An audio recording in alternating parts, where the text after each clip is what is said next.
नमस्कार, मैं रचना शर्मा। चढ़ती कला टाइम टीवी देख रहे सभी दर्शकों का स्वागत करती हूं। आप देख रहे हैं हरियाणा के समाचार। समाचारों की शुरुआत से पहले एक नजर आज की मुख्य सुर्खियों पर।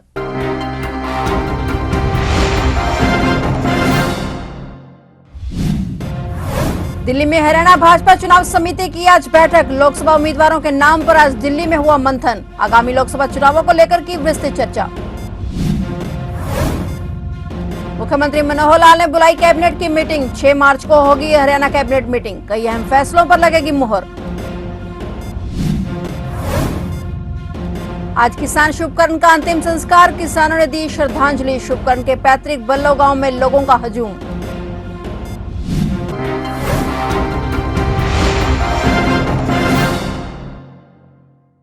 और अब समाचार विस्तार से।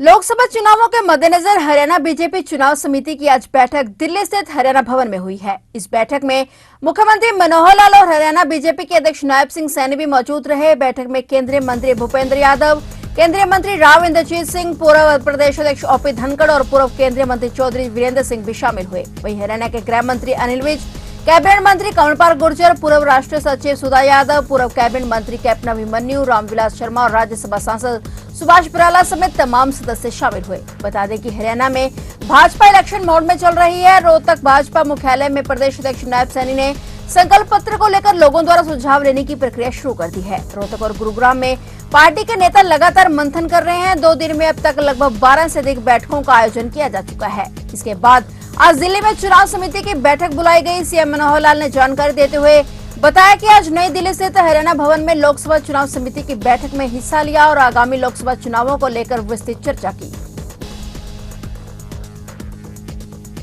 मुख्यमंत्री मनोहर लाल ने कैबिनेट मीटिंग बुलाई है। हरियाणा कैबिनेट मीटिंग मार्च के पहले सप्ताह में होगी। मुख्य सचिव संजीव कौशल की ओर से जारी नोटिफिकेशन में कैबिनेट मीटिंग 6 मार्च को होगी। सुबह 11 बजे मुख्यमंत्री मनोहर लाल की अध्यक्षता में हरियाणा सिविल सचिवालय में कैबिनेट मीटिंग का आयोजन किया जाएगा। इस मीटिंग में सभी मंत्री उपस्थित रहेंगे।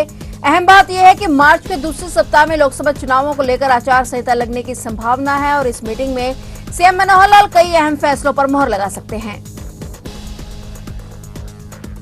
आज खनौरी बॉर्डर पर शुभकर्ण का शव पहुंचा, जिसके बाद बॉर्डर पर मौजूद सभी किसान नेताओं ने शुभकर्ण को श्रद्धांजलि अर्पित की। बता दें कि किसानों के दिल्ली कूच आंदोलन के दौरान शुभकर्ण को सिर में गोली लगी थी और इलाज के दौरान उसकी मौत हो गई थी। उसके बाद किसानों ने शुभकर्ण के शव का पोस्टमार्टम करवाने से मना कर दिया था। किसानों ने कहा था कि पहले शुभकर्ण को न्याय मिलना चाहिए और गोली मारने वालों के खिलाफ मामला दर्ज होना चाहिए। इसके बाद वह शुभकर्ण का पोस्टमार्टम करवाएंगे। इसके बाद शुभकर्ण के शव का पोस्टमार्टम बुधवार को हुआ और इसके बाद शुभकर्ण के शव को खनौरी बॉर्डर पर किसानों के बीच श्रद्धांजलि अर्पित करने के लिए लाया गया। इस दौरान मौजूद किसानों ने किसान शुभकर्ण अमर रहे के नारे लगाए और इसके बाद शुभकर्ण के शव को उसके पैतृक बल्लो गांव में ले जाया गया, जहां उसका अंतिम संस्कार किया गया। इस दौरान काफी संख्या में किसान मौजूद रहे।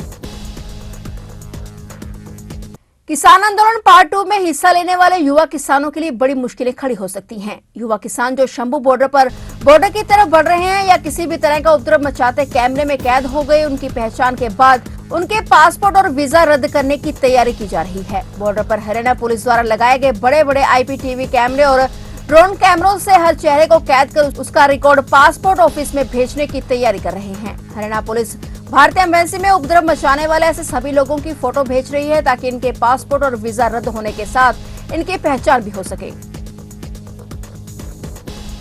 देखो, आपके माध्यम से बताना चाह रहा हूं कि पंजाब से हरियाणा की तरफ आने वाले किसान आंदोलन में जो भी उपद्रवी हैं, जो भी इस आंदोलन में हरियाणा की तरफ बढ़कर बैरिकेड तोड़ना या और किसी तरीके का उपद्रव मचाना, ऐसे लोगों को हम लोगों ने आइडेंटिफाई किया हमारे CCTV कैमरों से और हमारे ड्रोन के कैमरों से, और जो हमने वीडियो बनाई है उससे भी हम लोगों ने आइडेंटिफाई करके उन लोगों के खिलाफ हम लोग हमारे मिनिस्ट्री ऑफ पासपोर्ट ऑफिस और एम्बेसी में हम लोग उनके वीज़ा और पासपोर्ट जो है उनको रद्द करने के लिए हमने अभी हम जो आदेश है वो हम पारित करने वाले हैं।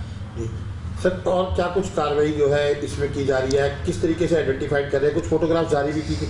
बिल्कुल, हम लोगों ने बहुत सारी ऐसी फोटोग्राफ्स हम लोगों ने ली हैं जिसमें जो ये लोग तोड़फोड़ कर रहे हैं और अलग अलग तरीके से उपद्रव मचा रहे हैं, उन लोगों के हम फोटोज़ और उनका पूरा एड्रेस, नाम वगैरह हम लोग पता करके पासपोर्ट ऑफिस और एम्बेसी में उनके खिलाफ उनका वीज़ा हो या पासपोर्ट हो उसको रद्द करने के लिए कार्रवाई कर रहे हैं। हरियाणा के ऊर्जा एवं नवीनीकरणीय ऊर्जा मंत्री रणजीत सिंह ने कहा कि बिजली के क्षेत्र में हरियाणा में काफी सुधार हुआ है। जब से उन्होंने विभाग का कार्यभार संभाला है तब से लाइन लॉसेज 10.3% तक आ गया है और मार्च तक इसे सिंगल डिजिट में लाने का लक्ष्य है। ऊर्जा नव एवं नवीनीकरणीय ऊर्जा मंत्री रणजीत सिंह ने आज चंडीगढ़ में आयोजित छठे इलेट्स राष्ट्रीय ऊर्जा समिट में राज्य स्तरीय ऊर्जा संरक्षण पुरस्कार वितरण समारोह में बतौर मुख्य अतिथि शिरकत की। उन्होंने कहा कि थर्मल पावर की बजाय ग्रीन ऊर्जा, स्वच्छ ऊर्जा की ओर देश तेजी से बढ़ रहा है। आने वाली पीढ़ियों के उज्जवल भविष्य और समस्त विकास के लिए प्राकृतिक संसाधनों का विवेक पूर्वक और बुद्धिमत्ता से प्रयोग होगा। उन्होंने कहा कि प्रधानमंत्री नरेंद्र मोदी और केंद्रीय ऊर्जा मंत्री आर.के. सिंह के आभारी हैं, जिन्होंने यमुनानगर में 800 मेगावाट का थर्मल प्लांट दिया है।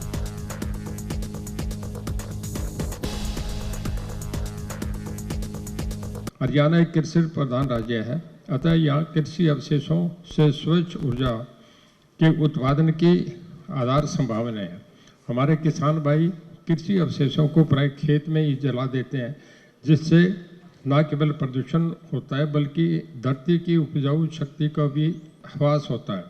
खेतों में पराली जलाने की समस्या से निपटने के लिए हमारी सरकार द्वारा लगभग 50 मेगावाट बिजली उत्पादन की योजना लागू की जा रही है, जिसके अंतर्गत कुरुक्षेत्र, कैथल, जींद व फतेहाबाद जिलों में ऐसी परियोजनाएं स्थापित की गई है। इसके अलावा हरियाणा सरकार राज्य में कृषि जैविक अवशेष आधारित CNG प्लांटों का प्रोत्साहित कर रही है, जिसके उपरांत अब तक 165 ऐसी परियोजनाओं को स्थापित करने के लिए इंडियन ऑयल द्वारा स्वीकृति प्रदान की जा चुकी है, जिसमें से लगभग 27 TBD के 6 प्लांट स्थापित किए जा चुके हैं। सरकार के इस कदम से पर्यावरण की समस्या से निपटने के साथ साथ किसानों को भी लाभ पहुंचेगा। हरियाणा सरकार न केवल ऊर्जा उत्पादन के लिए प्रतिबद्ध है, अपितु सरकार का हर समय प्रयास है कि ऊर्जा संरक्षण के क्षेत्र में सक्रिय भागीदारी निभाने वालों को भी प्रोत्साहित किया जा रहा है। इस कड़ी में आज के इस कार्यक्रम में ऐसे ही कुछ उद्योगों, सरकारी भवनों आदि के प्रतिनिधि उपस्थित हैं, जिन्होंने ऊर्जा संरक्षण उपाय लागू कर न केवल बिजली की बचत करें बल्कि हमारे लिए भी ऊर्जा की बचत करने के लिए उदाहरण प्रस्तुत किया है। हरियाणा के अस्पतालों में कल यानी 1 मार्च से ड्रेस कोड लागू हो जाएगा। इसके लिए बकायदा डिजाइनर से यूनिफॉर्म डिजाइन करवाई गई है। कोड के तहत पश्चिमी सभ्यता वाले कपड़े, हेयर स्टाइल, भारी गहने, एक्सेसरीज, श्रृंगार, लंबे नाखून वर्किंग आवर के दौरान बैन रहेंगे। अस्पताल के स्टाफ को नेम प्लेट लगाना भी अनिवार्य किया गया है। नर्सिंग कैडर को छोड़कर संबंधित पद नाम के ट्रेनर सफेद शर्ट और नेम प्लेट के साथ काली पैंट कोई भी पहन सकते हैं। इस पॉलिसी में ड्रेस कोड वीक में 24 घंटे 7 दिन, वीकेंड, शाम और रात की शिफ्ट सहित लागू होगा। कपड़े ठीक से फिट होने चाहिए और इसमें तंग या ढीले भी ना हो जो व्यक्तिगत रूप से अलग हो जाए। वहीं महिला कर्मचारियों के लिए पश्चिमी सभ्यता वाले कपड़ों पर रोक रहेगी। हरियाणा के बहादुरगढ़ में घर से स्कूल जाने के लिए निकली एक छात्रा संदिग्ध परिस्थितियों में झुलसी हालत में मिली। किशोरी को सरकारी अस्पताल में भर्ती कराया गया, जहां से उसे PGI-MS रोहतक रेफर कर दिया गया। आरोप है कि एक युवक ने किशोरी पर शादी करने का दबाव डाला। किशोरी ने शादी करने से इनकार किया तो युवक ने तेल छिड़ककर उसे जिंदा जला दिया। वहीं बच्ची की हालत नाजुक बनी हुई है। पुलिस ने विभिन्न धाराओं के तहत केस दर्ज कर जांच शुरू कर दी है, जबकि आरोपी युवक अभी भी फरार है। MSP गारंटी कानून, स्वामीनाथन रिपोर्ट पूर्ण लागू की जाए और कर्ज मुक्ति जैसी कई मांगों को लेकर किसान अंबाला के पास लगते शंभू टोल प्लाजा पर पिछले लगभग 17 दिन से डटे हुए हैं और किसानों ने पक्का मोर्चा लगाना शुरू कर दिया है। किसानों ने अपनी ट्रॉलियों को रोड होम में तब्दील कर दिया है, जिससे हर प्रकार की सुविधा है और वहीं खाने के लिए जगह जगह लंगर भी लगाए जा रहे हैं। सरपंच एसोसिएशन जिला पंचकुला के प्रधान और ग्राम पंचायत कंडियाला के सरपंच करण सिंह ने SDM कालका लक्ष्य सरेन को एक ज्ञापन सौंपा। उन्होंने ज्ञापन के माध्यम से विभिन्न समस्याओं के बारे में SDM कालका लक्ष्य सरेन को अवगत करवाया और सड़क की हालत पर बोलते हुए उन्होंने कहा कि लोगों को सड़क के बदहाली के चलते भारी मुश्किलों का सामना करना पड़ रहा है। इसके तहत उन्होंने SDM कालका लक्ष्य सरेन से उनकी समस्याओं का समाधान जल्द से जल्द करवाने की अपील की। कलायत विधानसभा के बड़े नगर कलायत के किसानों के खेतों में आए दिन चोरों का गिरोह सक्रिय है और आज 4 किसानों के खेतों में रात को सबमर्सिबल ट्यूबवेल से मोटरों की चोरी हो गई। चोरों के द्वारा प्रयोग की गई एक ईंट ले जाने वाली रेहड़ी पुलिस ने बरामद कर ली है। चोरों के हौसले इतने बुलंद हैं कि 1 महीने के अंदर 4 किसानों की मोटरें चुरा ली गई, जिन्हें पुलिस की कोई परवाह ही नहीं। लोग कलायत पुलिस की कार्यशैली पर सवाल उठा रहे हैं। वहीं कलायत थाना प्रभारी रामनिवास ने चोरों को जल्द पकड़ने का आश्वासन दिया है। तो ये थे हरियाणा के समाचार और नए समाचारों के साथ फिर से हाजिर होंगे। तब तक के लिए देखते रहिए चढ़ती कला टाइम टीवी।